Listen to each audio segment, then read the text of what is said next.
Hey now! What is up, everybody? My name is Mike Brown, aka Review King MB, and this is my 31 days of horror movie reviews. And I reviewed the first film, so why not continue down the line? I watched Critters 2. Critters 2 is a 1988 film, the same year I was born.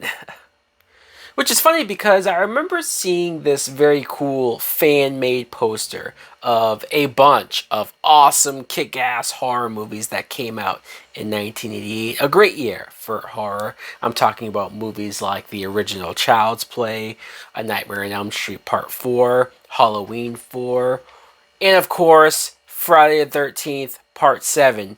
But on that poster, I do not recall seeing Critters 2. Probably for good reason. This was directed by Mike Garris, and the plot is we see Scott Grimes back from the first film. In just a couple years, he already looks like 5 years older.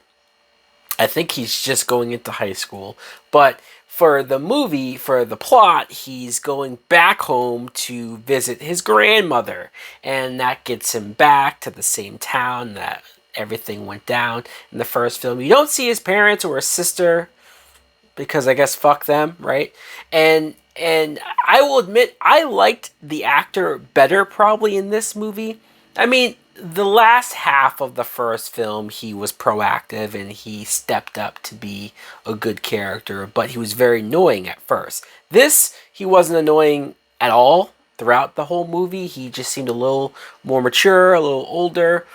And so there you go. There was portions of the movie where they probably could have been doing more with him to be a main character. He would dip in and out at times, but acting wise, he was fine. I got some Marty McFly vibes from him, not like 100%, but especially in the scene where there was a guy that was hitting on this girl at a diner and he comes in to try to save her. I mean, you can't do that situation, that scenario, and not make me think of Back to the Future.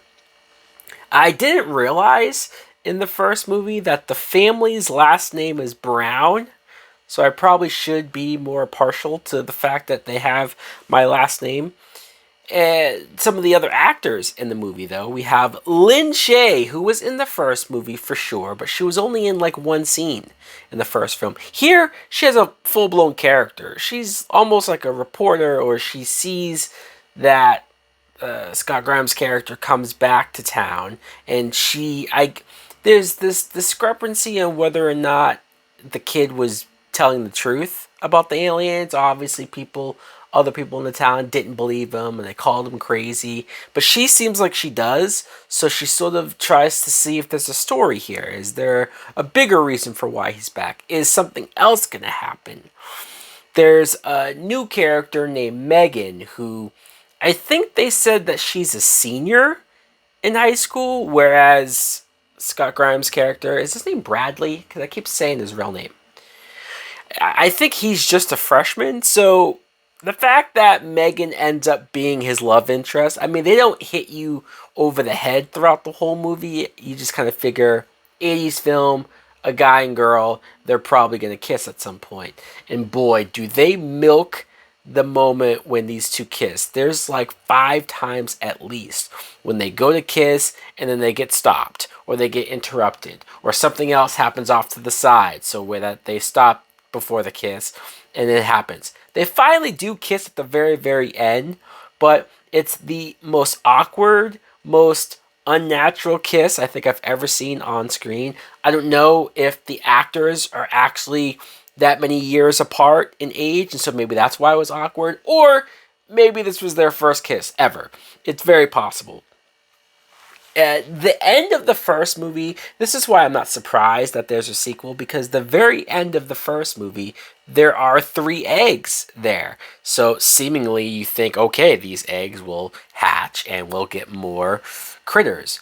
But now, for some reason, there's like 20 eggs. I don't know how that happened. Did those 3 eggs hatch and then we got more eggs? But if the three eggs hatched and there was more critters before this movie, then people would have dealt with it. It would have been a thing. So I don't think that's the case. I think they just retroactively made it more eggs. And the movie it's the similar thing that I had, the similar issue that I had with the first film is that I thought it was boring until the critters came. The characters were not that interesting until the critters finally hatched, until the critters finally showed up. And that's when the movie got fun. That's when the movie got silly. I don't know if I'm supposed to find the critters scary. I don't, because I just laugh every time they're on screen, every time they're eating people up or they attack somebody, because it just looks goofy as all hell. And I have to think that they know that the producers and the filmmakers know that this is silly as all fuck. If this was supposed to be played up as a real scary movie, nah. And there was one moment when there was a little girl who was sleeping, and one of the hatched critters came in her room and was under her bed and was trying to nip at like her foot or her hand hanging off the bed. That was actually creepy, and I liked that it was like the POV of the critter. But then there's a sequence later on where there's hundreds of critters who go into this like cheeseburger place and they start tearing up the place and they eat everything and they're laughing and they're being goofy. And this is the moment where I realized, oh shit, Critters is a ripoff of Gremlins. I'm sure it's obvious, especially with the first movie, or I'm sure if I was alive when the first movie came out. Gremlins came out in, 1984, 2 years before Critters. So that fact makes it obvious, but I wasn't thinking about it. I didn't see Gremlins until I was much older, so it's not like I had it in my head. But the scenes here where the critters are going nuts and trashing the place and laughing and eating everything, that gave me vibes of the first Gremlins in the movie theater, and they're just running chaos. So there was a part of me that felt like, oh, this is a little lame now that I see it's a ripoff, now that I see that's not nearly as original. To bring it back to why these movies try to act like they're more original, we brought the bounty hunters back, the alien bounty hunters that can pretend to look human. And I was pretty disinterested with them in the first film, so when they first showed up here, I rolled my eyes and went, oh, here we go again. And I don't know why the first bounty hunter still looks like the same rocker that he pretended to look like the first time around. So you're saying he's been looking like this for years in space still? He never reverted back to alien, or he never changed his look at all? That's kind of weird. And the second bounty hunter, when they get back to Earth, that bounty hunter decides to change itself to look like a Playboy model. Buck-ass naked, walking around with a fucking bazooka. And there was a part of me that, even though, yes, scantily clad, they're just trying to show a hot blonde, but it was kind of cool that the hot blonde, naked as she is, at least they kind of made her badass. They kind of made her. And then you see what happens to her later on. I'm like, oh, okay, well, never mind. And they try to build up this Charlie character. I know he was in the first movie, but he was very much a side character in the first movie that was friends with the family and friends with the kid, the main kid as well. And I guess he left with the bounty hunters. I mean, I remember him talking to them at the end of the first movie, but I didn't realize he left the planet and went to go become a bounty hunter with them. So you get this whole thing of, man, now he really feels like he's somebody because he's out there in space and nobody's making fun of him anymore and whatnot. And I'm like, why are we spending so much time with this Charlie guy? No offense to the actor, I just don't give a fuck. I don't care about any of this. Even later on, I'm just gonna fucking get into it. They tease the fact that he kills himself, sacrifices himself to kill the critters. He crashes the ship and he's like, yes, I'm finally somebody. And then it blows up and everyone's sad. Oh no, Charlie, tears. And I'm just sitting here like, okay, let's be sad. And then you have this whole thing. The bounty hunter that's still alive pretends to be Charlie. He changes his face to look like Charlie. I guess we're supposed to be sentimental about that. And then they have a twist at the end where the real Charlie, I guess, parachuted out, which is bullshit. You didn't see him leave. He was in that fucking ship before it blew up. This character, I don't care enough about for this character to be like, oh, you thought we killed him? Well, here he is. He's back.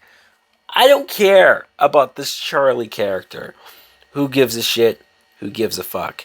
I like the fact that this movie took place on Easter. I always like the fact when a horror movie takes place on a holiday. So it kind of makes the holiday seem fucked up now going forward. And the old sheriff that was in the first film, that obviously knew everything that went on, but he too was laughed at and ridiculed for trying to say that this happened. When Bradley goes up to him and says, "Oh my God, it's happening again. We need your help." I love the fact that the old sheriff said, "Fuck that shit," and he left town. The smartest character in the history of horror films, I think, ever. Of course, though, he had to come back at the end to be a hero. So, honestly, I just would have kept him away because that was quite hilarious. There was a funny moment when one of the bounty hunters, when it's trying to change its face and change its appearance, because it does that like 3 or 4 times, it's looking at a stand-up of Freddy Krueger, and I thought that was great. In fact, I wanted Robert Englund's Freddy Krueger to all of a sudden appear because this alien is pretending to look like him. They didn't go through with it. They changed at the last minute, but the tease, this is New Line Cinema, so they obviously were having fun with that. And the very end of this movie goes so bonkers, goes so over the top. I'm talking about when they try to round up all of the critters and put them all in one place, and then they blow it up. Kaboom! A bigger explosion maybe than the first movie. They somehow survived that explosion. I don't know how. I don't know why. But they come out and the critters have compiled themselves into this giant ball. And this giant ball of critters is rolling down the street, going towards the church where the other human victims are. And I'm like, this is insane. This is ridiculous. I don't know if it's ridiculous in a good way. There was a part of me that thought it was stupid, but at the same time, they went for it. So I can't argue with them there. There was one shot where the rolling critters ball rolled on top of one of the people, and in 2 seconds it rolled away and the guy was reduced to a skeleton. It was so comical, but I don't know if it's in a good way. Either way, though, I had an okay time with this movie. I didn't love it. I didn't hate it. I don't think it's better than the first movie. I still think they did stuff that they didn't need to do. I don't know if the bounty hunters are really necessary here. And there was a lot of moments that I scratched my head and went, fuck. But honestly, there's a big part of me that's looking at this film and saying, don't be too negative. Because I have a feeling the next few sequels are only going to get worse. So let's appreciate what was here, the good that's here, and just remember that. So guys, let me know in the comments below if you too have seen Critters 2. What do you think of it? Do you like it? Do you love it? Or do you not care for it? Thanks for watching. Like, comment, subscribe. Later!